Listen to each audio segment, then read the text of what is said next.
Hi hello నమస్తే welcome to Suman TV. So చాలామందికి ఏంటంటే స్పైన్ డిఫార్మిటీస్ అని వింటూ ఉంటాము. సో కొంచెం వెన్నెముక వంగడం కానీ ఇలా ఉంటుంది, మనకు డైరెక్ట్గా కనిపించేస్తుంటుంది, చిన్నపిల్లల దగ్గర నుంచి ఉంటుంది.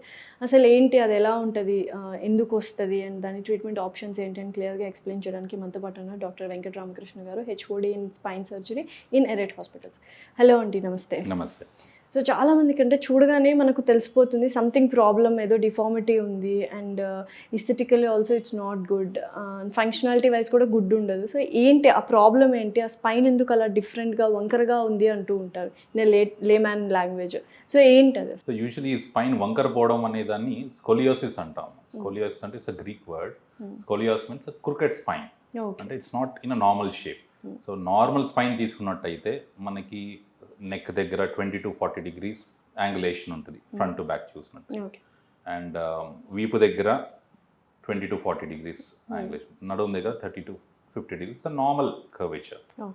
బట్ స్కోలియోసిస్లో ఏమవుతుందంటే apart from this curvature this sideways bending ఉంటుంది, దాంతోపాటు ఫ్రంట్ ఎక్సెసివ్ బెండింగ్ ఉంటుంది, abnormal bending.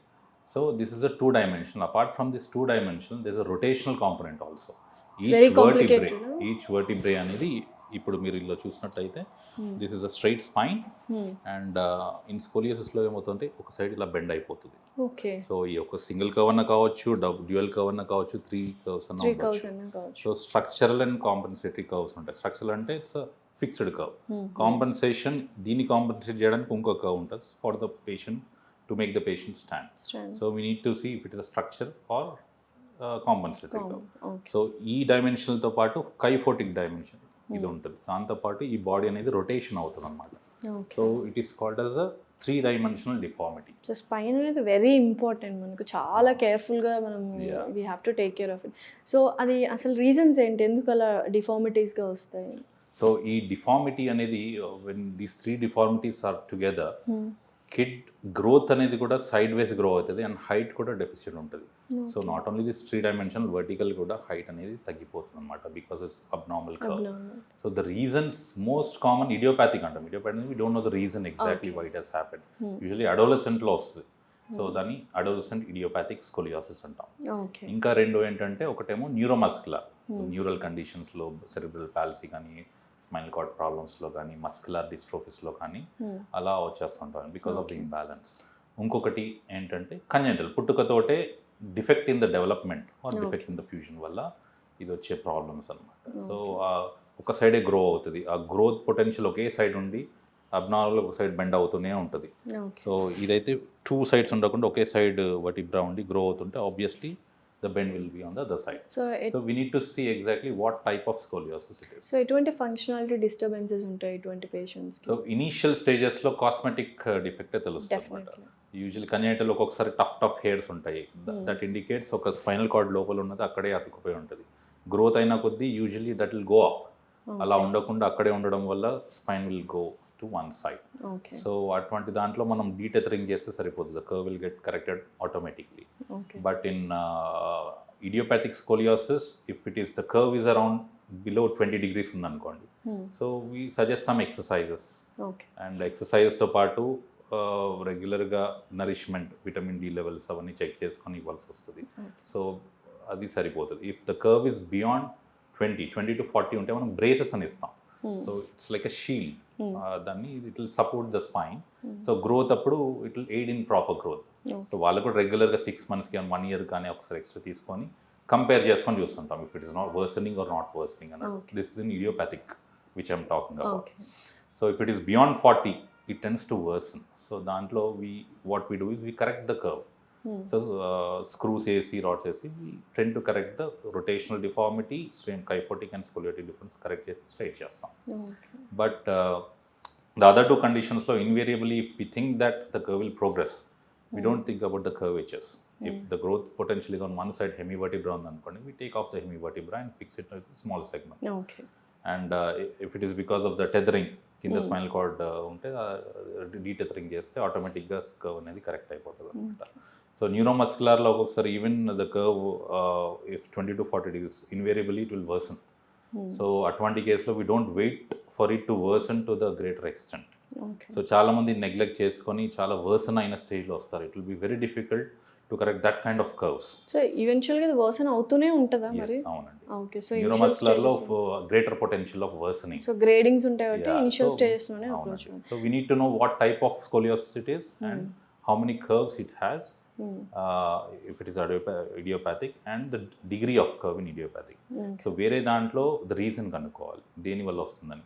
So depending on that we plan our treatment. So దేని వల్ల వస్తుంటది యూజువల్‌గా మీరు చాలా చూసుంటారు? మోస్ట్ కామన్లీ ఇడియోపాథిక్ అండి. ఇడియోపాథిక్ అంటే అన్నోనే unknown okay. reasons. So next ఏమో కంజెనిటల్ పుట్టుకతో వచ్చిన congenital. ప్రాబ్లమ్స్ వస్తూ ఉంటాయి. సో యూజువల్‌గా కంజెనిటల్ ఉన్నప్పుడు బర్త్ డిఫెక్ట్స్‌లోనే ఉన్నప్పుడు ఏ ఏజ్‌లో మీరు సర్జరీ ఆప్ట్ చేస్తారు ఇటువంటి పేషెంట్స్‌కి? యాజ్ సూన్ యాజ్ పాసిబుల్ అండి. ఎప్పుడు Age అనేది ఏం లేదా ఏజ్ అనేది క్రైటీరియా లేదు. ఒకసారి we see scoliosis at the very young age, below 10 years ఉన్న వాళ్ళకి డిఫెక్ట్ ఉందనుకోండి, అప్పుడు ఫ్యూజ్ చేస్తే గ్రోత్ అనేది ఆగిపోతుంది. సో అటువంటి పేషెంట్స్లో what we do is, if it is because of hemivertebra alone అదొక్కటే తీసేస్తాం. So we don't touch the whole spine. If it is because of the other reasons, we put growth rods or magic rods అంటాం. So growth rod అంటే పైన కింద పెట్టేసి we leave the space for the rods. గ్రోత్ అవుతున్న కొద్దీ we expand. So we aid the patient to grow in that level. So ఇంకోటి magic rods అంటాం. మ్యాజిక్ రాడ్స్ ఏంటంటే ఒకసారి పైన కింద ఫిక్స్ చేసిన తర్వాత విత్ దట్ ఇన్స్ట్రుమెంట్ స్లోగా వీ డోంట్ ఓపెన్ ఇట్, బయట నుండే it will stretch the rods. So we guided growth అంటాం దాన్ని. So that is way. ఒకసారి once it is totally they achieve the level of 13 or 14 years, triradiate cartilage కానీ అట్లా diffuse అయ్యే స్టేజ్కి వచ్చినప్పుడు will do a definitive fusion. So success rate and progress rate ఎంత ఉంది అంటే ఏమంటారు? ఇటువంటి కాంప్లెక్స్ కేసెస్ అన్నీ we use high end equipments అండి. First of all starting from the navigation. So ఇప్పుడు మనం ఇంత కరెక్షన్ చేసినప్పుడు spine covers the spinal cord, which is a very vital structure. Brain, తర్వాత spinal cord. So to protect the spinal cord, we need to know the integrity of it. So దానికోసం neuro monitoring అని throughout the procedure మనం neuro monitoring అనేది చూస్తుంటాం. Neuro monitoring ఎలా work చేస్తుందంటే, we have a neuro monitoring technician. He is in concordance with anaesthesiologist. So అది పనిచేయాలంటే anaesthesiologist కొన్ని డ్రగ్స్ ఇవ్వకూడదు, ఇన్హెలెన్స్ ఇవ్వకూడదు, మజిల్ రిలాక్సెన్స్ ఇవ్వకూడదు. So they have to give TIVA, total intravenous అనస్థీషియాని ఇవ్వాలి. సో ఏ స్టేజ్లో ఏం చేయాలని వాళ్ళకి గుడ్ కోఆర్డినేషన్ ఉండాలి. And a surgeon should have a proper assistant. So ఇదంతా ఒక టీమ్ లాగా ఫామ్ అయ్యి చేస్తేనే ఇది అవుతుంది. Not only this, before surgery also we need to have a proper radiologist to guide us where all the defect is. Neural defect ఎక్కడ ఉందో, ఇది ఎక్కడ ఉందో, we have a proper planning. So ఇలాంటి కేసెస్ అన్నీ we do it with the team అన్నమాట. And when we're operating we have something called is navigation, O arm. So ఆ navigation O arm along with the neuro monitoring, ఇది ఏంటంటే neural ఇంటిగ్రేషన్తో పాటు we know where exactly we are putting the screws. నార్మల్గా ఉండవు. So అది ఏ యాంగిల్లో వెళ్తా ఉంది, ఎంత డిఫెక్ట్లో ఉంది అనేది మనకి live more. So there only we can decide what screw to put. Screw size సరిగ్గా లేకపోతే we go to the hooks కానీ any other modalities which will hold, which will get a good hold. After that we try to correct. At each stage we see the neuro monitoring. So waves ఏం changes అవ్వట్లేదు అనుకుంటే we keep on correcting the curve and we bring it to the as normal as possible. So post operative care patient ఏం తీసుకోవాలి? Definitely మీరు అన్నట్టు team effort, ఇంట్రాప్ తర్వాత post operative కూడా అంతే important. So for a patient who undergoes such aggressive surgery, major surgery, దాని తర్వాత when they go to the ICU, so we need to have a very good ICU team to take care of the patient. Pain అనుకోవచ్చు, లేదా vitals కానీ అవన్నీ monitor చేసుకోవడానికి we need to have a very good ICU team. So ఇవన్నీ సక్రమంగా ఉంటేనే the outcome will be really good. So ఈ team తోటి we have a confidence that we can do any of the complex cases as well. So మీ అన్నట్టు simple scoliosis నుండి complex scoliosis వరకు అన్నీ ఉంటాయి. So simple scoliosis will need simple treatment, braces కానీ అట్లాంటివి. ఈవెన్ సర్జరీ వచ్చినా ఈజీగా కరెక్ట్ అవుతాయి. కొన్ని కాంప్లెక్స్ వాటికి they need aggressive post op care as well. So అది పోస్ట్ ఆపరేటివ్ అయిన తర్వాత కూడా we need proper physiotherapist to guide them in proper exercises and regular visits to the doctor do's and don'ts తెలుసుకోవడానికి. So that is how the patient. So యూజువల్గా మీరు అన్నట్టు ఇటువంటి foreign bodies అన్ని మనము పెట్టినప్పుడు బాడీలో ఎస్పెషలీ స్పైన్ దగ్గర సో కెన్ బి బెండ్ ఇలాంటి డౌట్స్ అన్నీ వస్తూ ఉంటాయి. సో బెండ్ అవ్వచ్చా, స్ట్రైట్గానే ఉండాలి, ఎందుకంటే నీ సర్జరీ అయిన తర్వాత కింద కూర్చోకూడదు అంటారు because there is rods place చేస్తుంటారు. సో అలాంటివి ఏమైనా ఉన్నాయా లైక్ డూస్ అండ్ డోంట్స్లో?